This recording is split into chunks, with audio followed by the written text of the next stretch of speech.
Entonces tenemos dos tipos de costos cuando el proyecto no se cierra totalmente. En primer lugar, costos incurridos. Son aquellos originados por el trabajo realizado por nosotros, es decir, por los desarrolladores, independientemente de que se haya generado o no el entregable correspondiente. Obviamente, nuestra preocupación será identificar los costos incurridos que no hayan sido facturados o pagados al momento, si la factura ya ha sido emitida. Dentro de dichos costos, es importante separar aquellos que son medibles y demostrables, normalmente ligados a un entregable del desarrollo parcialmente. Por ejemplo, imaginemos que fuera en el caso de construcción, pudiera ser media pared construida de una obra. En el caso de lo que está aquí de desarrollo de software, puede ser la cantidad de módulos del sistema que hayamos terminado realmente. Y aquellos costos no demostrables de esta manera, como costos administrativos y costos de gestión. En todo caso, la idea es que el contratador, el cliente, debería cubrir esos costos incurridos. Que por ejemplo en cuanto a esto, supongamos que se nos contrató para desarrollar un software y se nos dio como avance un 10% del costo para poder empezar, y se nos dijo que mensualmente se nos iba a pagar una porción del precio para terminar el sistema en 3 meses, por decir un número simplemente. Resulta ser que nos ofrecieron 20% mensual más el restante 50% cuando el proyecto estuviera terminado. Entonces nosotros tenemos un costo mensual de trabajo, como habíamos dicho anteriormente cuando hicimos los cálculos. En ese caso se establecería ese costo mensual y se le procuraría cobrar al cliente la diferencia entre el tiempo trabajado, los objetivos logrados y lo propuesto. Si por ejemplo podemos trabajar en base a el avance del proyecto. Si nuestro avance del proyecto es del 50%, y podemos demostrar esto, el cliente debería verse obligado a pagar el 50% del monto acordado, recibiendo de manera parcial su sistema para que él vea si lo manda a hacer por otro lado o si simplemente lo desecha.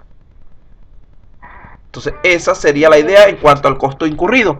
El costo incurrido es lo que el cliente debe pagarnos a nosotros, la diferencia por el trabajo que ya hemos realizado. Ahora, cuando hablamos de costos comprometidos, estos son costos futuros que no podemos evitar pagar. Es decir, en este caso ya no es lo que el cliente nos va a pagar a nosotros, sino lo que tenemos que devolverle nosotros al cliente. Esto incluye costos de trabajo de proveedores que ya se han ejecutado, aunque no necesariamente entregado, penalizaciones o condiciones de cancelación del contrato que genere un costo. Es recomendable tener un buen sistema de gestión de costos para este elemento. Entonces fíjense lo siguiente, cuando hablamos del incurrido es lo que yo trabajé y que me deberían pagar porque el sistema cerró por culpa del cliente. Esto que está aquí es problemático, pero hay que buscar la manera de procurar cobrar en lo posible eso. Cuando hablamos de los costos comprometidos, imaginemos que el cliente me dio un avance del 30% del precio del sistema y yo solamente he hecho el 20% cuando se produjo el cierre del contrato por mi culpa. Generalmente el que paga es el que está solicitando el cierre del contrato porque la otra parte ella quería continuar. Entonces si por ejemplo eran 30.000 soles y me dieron 20.000 y al momento lo que he realizado solamente tiene un costo de 10.000, yo debo devolver mi diferencia. Claro está, uno procura abultar esos costos o esos valores de lo que nosotros hemos realizado para no devolver tanto dinero. Y esto puede llevar a problemas legales, etcétera. La importancia de definir y cuantificar el estado financiero del cierre del proyecto y las consecuencias de dicho cierre vienen determinados por diferentes aspectos. En primer lugar, los costos que deberán ser asumidos por el proyecto de cualquier forma. por lo que o bien deben ser reclamados al cliente, estamos hablando de costos incurridos, como un pago independiente, o aceptados por nuestra organización, un costo comprometidos como pérdida. En el primer caso existe un riesgo de impago de parte de la organización que nos contrató, el cual debemos considerar. Y en el segundo caso existe el riesgo de demandas y costos legales asociados.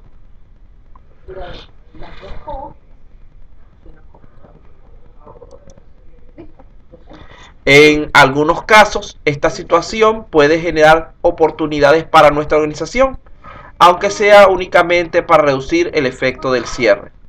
Un ejemplo de esto sería un proyecto en el que se participe y debería instalarse una serie de equipos para el cliente que ya nosotros hayamos adquirido con dinero del mismo cliente. Nosotros podríamos aprovechar esa oportunidad para quedarnos con esos equipos a un menor costo que el precio original y después revenderlo por un valor más alto que el que lo recibimos y obtener así un beneficio adicional. Esto genera esa oportunidad de obtener dinero extra. O también podemos utilizar esos equipos que le hemos dicho de alguna manera embargado al cliente para algún otro proyecto que estemos realizando y se les cobra al otro cliente su costo. Vean que eso es una oportunidad cuando se presenta un cierre incompleto a solicitud de lo que sería nuestro cliente. El que solicita el cierre incompleto tiene que estar consciente de que es el que va a pagar la mayor parte de los perjuicios que esto implica. Por lo tanto, la costumbre es que nosotros tratemos de terminar nuestro proyecto antes de caer en este tipo de situaciones. Por lo tanto, aunque esto se vendiera, repito, en el caso de que el cliente te adelantó algo, supongamos que tú estás diciendo 50%, vamos a colocarlo en términos de número.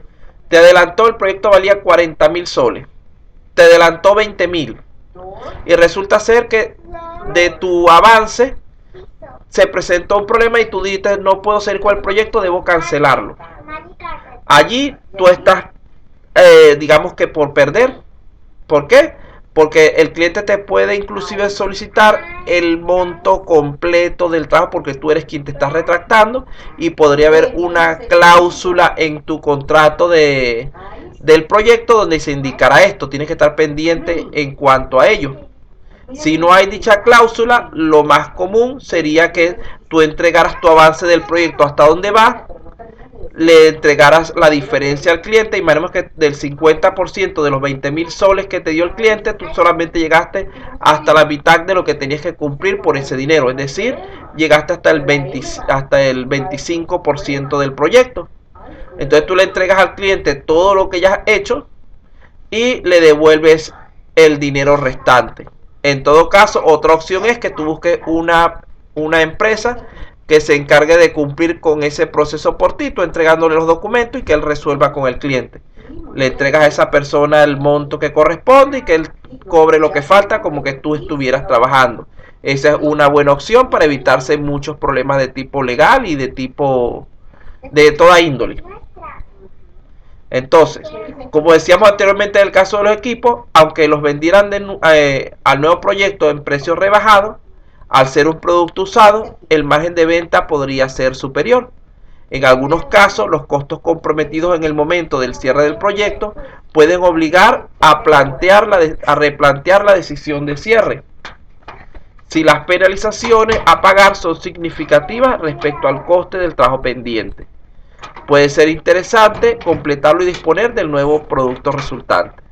¿Qué quiere decir esto? Supongamos que yo decidí cancelar el proyecto, pero cuando empiezo a ver los costos legales y los costos de multa, etcétera, que me voy a explicar, yo veo que me sale como que más barato terminarlo que desistir en ese momento.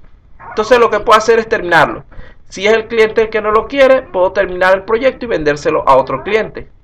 Si soy yo, simplemente cumplir con lo que se me pidió y terminar de cobrar lo que me falta en lugar de caer en todo un problema legal.